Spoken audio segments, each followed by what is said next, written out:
फिसलती मछली, क्या प्रेमा बचा पाए अपनी इज्जत? आइए जानते हैं पूरी कहानी क्या है। एक समय की बात थी। अब दुर्जन सिंह था और उसकी कुलबुलाती ख्वाहिशें थी। वो वहीं आंगन में एक कुर्सी पर बैठ गया और आंखें मूंदकर प्रेमा की छवि को अपनी आंखों में भरने लगा। बहुत देर से अपनी बीवी प्रेमा को सजता संवरता देख बलवीर से रहा नहीं गया। उसने पूछा, क्यों जी, आज क्या खास बात है? देखो जी, कहते हुए प्रेमा उसकी ओर पलटी। उसका जूड़े में फूल खोसता हुआ हाथ वहीं रुक गया। आपको कितनी बार कहा है कि बाहर जाते समय टोका टाकी ना किया करो। फिर भी आज मुझे जनप्रतिनिधि की ट्रेनिंग लेने जाना है। प्रेमा ने जूड़े में फूल खोंस लिया। उसके बाद उसने माथे पर बिंदिया भी लगा ली। अरे हाँ, बलवीर को भी याद आया, कल ही तो चौधरी दुर्जन सिंह ने कहलवाया था कि इलाके के सभी जनप्रतिनिधियों को ब्लॉक दफ्तर में ट्रेनिंग दी जानी है। उसने होठों पर जीभ फिरा कर कहा, प्रेमा, जरा संभल कर। आजकल हर जगह का माहौल बहुत ही खराब है। कहीं जानती हूँ, प्रेमा ने मेज से पस उठा लिया, अच्छी तरह से जानती हूँ। देख लो, बलवीर ने उसे चेतावनी दी, कहीं दुर्जन सिंह अपनी नीचता पर न उतर आए। अजी, कुछ न होगा, कहकर प्रेमा घर से बाहर निकल गई। प्रेमा जब 7वीं क्लास में पढ़ा करती थी, तभी से वह देश की राजनीति में दिलचस्पी लेने लगी थी। शादी के बाद वह गांव की औरतों से राजनीति पर ही बातें किया करती। कुरेद कुरेद कर वह लोगों के ख्याल जाना करती थी। इस साल के पंचायती चुनावों में सरकार ने औरतों के लिए कुछ रिजर्व सीटों का ऐलान किया था।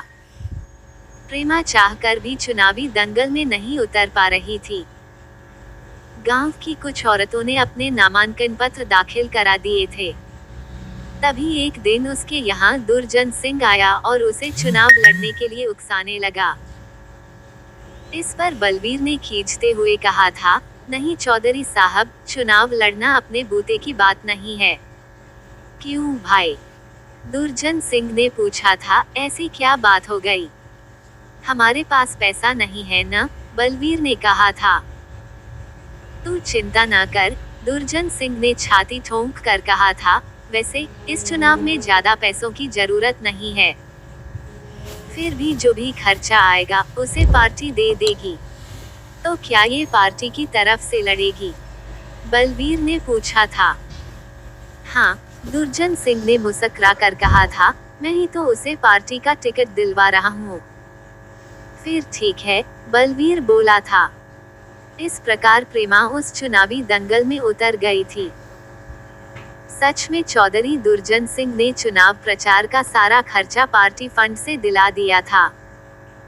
प्रेमा भी दिन रात महिला मतदाताओं से मुलाकात करने लगी थी।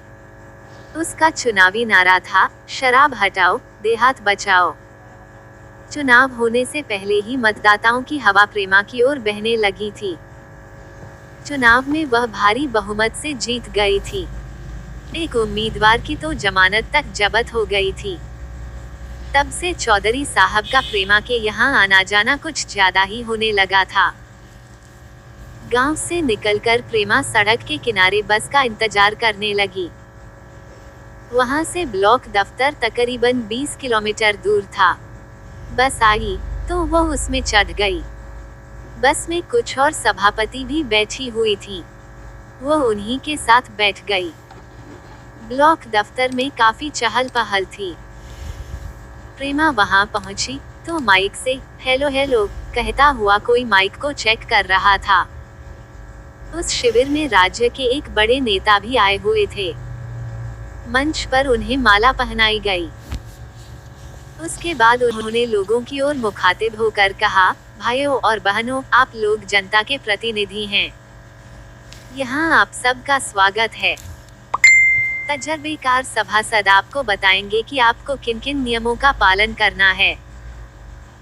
इस शिविर में आप लोगों की मदद यही तजर्बेकार जनप्रतिनिधि किया करेंगे। आपको उन्हीं के बताए रास्ते पर चलना है। प्रेमा की नजर मंच पर बैठे चौधरी दुर्जन सिंह पर पड़ी। वह खास सभासदों के बीच बैठा हुआ था। समारोह खत्म होने के बाद दुर्जन सिंह प्रेमा के पास चला आया। उसने उससे अपनेपन से कहा, प्रेमा, जरा सुन तो। जी, प्रेमा ने कहा। दुर्जन सिंह उसे एक कोने में ले गया। उसका हाथ प्रेमा के कंधे पर आते आते रह गया। उसने कहा, कल तुम मुझसे मेरे घर पर मिल लेना। मुझे तुमसे कुछ जरूरी काम है। जी, कहकर प्रेमा दूसरी औरतों के पास चली गई। ट्रेनिंग के पहले ही दिन इलाकाई जनप्रतिनिधियों को उनके फर्ज की जानकारी दी गई। राज्य के एक बूढ़े सभासद ने बताया कि किस प्रकार सभी सभासदों को सदन की गरिमा बनाए रखनी चाहिए। उसके बाद सभी चाय नाश्ता करने लगे। दोपहर बाद प्रेमा ब्लॉक दफ्तर से घर चली आई। उधर दुर्जन सिंह को याद आया कि जब पहली बार उसने प्रेमा को देखा था, उसी दिन से उसका मन डगमगाने लगा था। उसे पहली बार पता चला था कि देहात में भी हूरें हुआ करती हैं। आज दुर्जन सिंह बिस्तर से उठते ही अपने ख्यालों को हवा देने लगा।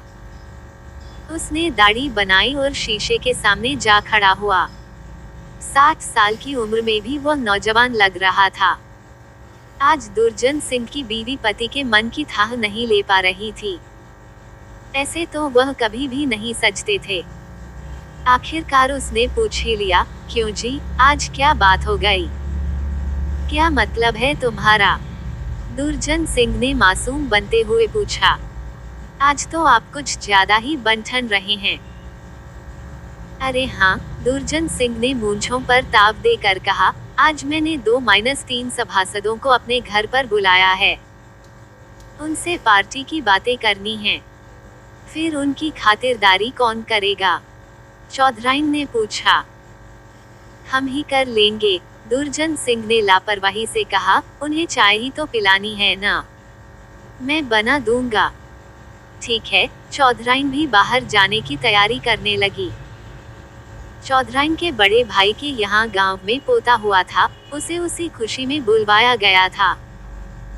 चौधराइन पति के पास आकर बोली, मैं जा रही हूँ। ठीक है, दुर्जन सिंह उसे सड़क तक छोड़ने चल दिया, जब मन करे तब चली आना। अब दुर्जन सिंह घर में अकेला ही रह गया। प्रेमा को उसने सोच समझ कर ही बुलाया था। वह बार बार घड़ी देखता और मन के लड्डू फोड़ता। दुर्जन सिंह ने अपने कपड़ों पर इत्र छिड़का और खिड़की पर जा खड़ा हुआ। सामने से उन्हें अपना कारिंदा मोर सिंह आता दिखाई दिया। दुर्जन सिंह ने उससे पूछा, हाँ भाई, क्या बात है? मालिक, कारिंदे ने कहा, कल रात जंगली जानवर हमारी फसल को बर्बाद कर गए। वह कैसे? वे मक्के के खेतों को नुकसान पहुंचा गए हैं, मोर सिंह ने बताया। मैंने बहुत हांक लगाई, तब जाकर कुछ फसल बच पाए। तू इस समय चला जा, दुर्जन सिंह ने बात को टालते हुए कहा। इस समय मेरे पास कोई खास मेहमान आने वाला है। मैं कल आऊंगा। ठीक है मालिक, मोर सिंह हाथ जोड़कर चल दिया। अब दुर्जन सिंह था और उसकी कुलबुलाती ख्वाहिशें थीं। वो वहीं आंगन में एक कुर्सी पर बैठ गया और आंखें मूंदकर प्रेमा की छवि को अपनी आंखों में भरने लगा। चूड़ियों की खनक से दुर्जन सिंह ने अपनी आंखें खोली। सामने हूर की तरह खूबसूरत प्रेमा खड़ी थी। वह मुस्कुराते हुए बोला, आ प्रेमा, तेरी लंबी उम्र है। मैं अभी अभी तुझे ही याद कर रहा था। और सुना, दुर्जन सिंह उसकी ओर घूम गया, शिविर में तुमने कुछ सीखा या नहीं? बहुत कुछ सीखा है मैंने चौधरी साहब, प्रेमा ने हंसते हुए कहा। मैं चाहता हूँ कि तुझे मैं एक दबंग नेता बना दूं। दुर्जन सिंह उसके आगे चारा डालने लगा। जी, प्रेमा बोली। दुर्जन सिंह ने कहा, ये सब सिखाने वाले पर ही निर्भर करता है। जी। देख प्रेमा, दुर्जन सिंह ने चालबाजी से कहा, सोना भी आग में तप कर ही चमका करता है। जी। आ, अंदर चलकर बातें करते हैं। इतना कहकर दुर्जन सिंह कुर्सी से उठ गया। चलिए, कहकर प्रेमा भी उसके पीछे पीछे चल दी। बैठक में पहुंचकर दुर्जन सिंह ने प्रेमा को सोफे पर बैठा दिया और उसे एक बहुत बड़ा एल्बम थमा दिया। तब तक तू इसे देखती रह। मैंने जिंदगी में जो भी काम किया है, इसमें उन सभी का लेखा जोखा है। तुझे बड़ा मजा आएगा। आप भी बैठिए न, प्रेमा ने कहा। मैं तेरे लिए चाय नाश्ते का इंतजाम करता हूँ, दुर्जन सिंह ने कहा। चौधराइन जी नहीं है क्या? प्रेमा ने पूछा। अचानक ही आज उसे मायके जाना पड़ गया, दुर्जन सिंह ने बताया। दुर्जन सिंह रसोई घर की ओर चल दिया। प्रेमा एल्बम के फोटो देखने लगी। तभी दुर्जन सिंह एक बड़ी प्लेट में ढेर सारी भुजिया ले आया और उसे टेबल पर रख दिया। साथ ही दुर्जन सिंह ने टेबल पर 2 गिलास और एक बोतल दारू रख दी। उसे देखकर प्रेमा बिदक पड़ी। आप तो, अरे भाई, ये विदेशी चीज है, दुर्जन सिंह मुस्कुरा दिया। ये लाल परी मीठा मीठा नशा दिया करती है। तो आप शराब पिएंगे? प्रेमा ने तल्खी से पूछा। मैं कभी भी ले लेता हूँ, दुर्जन सिंह गिलासों में शराब उड़ेलने लगा। ये तो अच्छी बात नहीं है चौधरी साहब, प्रेमा नाकभान सिकोड़ते हुए बोली। प्रेमा रानी, इतना कहकर दुर्जन सिंह का भारी भरकम हाथ प्रेमा के कंधे पर आ लगा। प्रेमा ने उसका हाथ झिड़क दिया और बोली, आप तो बदतमीजी करने लगे हैं। दुर्जन सिंह ने शराब का घूंट भरकर कहा, इसे पीकर मैं तुम्हें ऐसी बातें बताऊंगा कि तुम भूल नहीं पाओगी। रातों रात आसमान को छूने लगोगी। प्रेमा चुप ही रही। दुर्जन सिंह ने उससे गुजारिश की, लो, कुछ घूंट तुम भी ले लो। दिमाग की सारी खिड़कियां खुल जाएंगी। मैं तो इसे छूती तक नहीं, प्रेमा गुस्से से बोली। लेकिन हम तो इसे गले लगाए रहते हैं, दुर्जन सिंह उसे बरगलाने लगा। प्रेमा ने नफरत से कहा, लानत है ऐसी जिंदगी पर। देख, दुर्जन सिंह के हाथ उसके कंधों पर फिर से जा लगे। तू मेरा कहा मान, मैं तेरी राजनीतिक जिंदगी संवार दूंगा।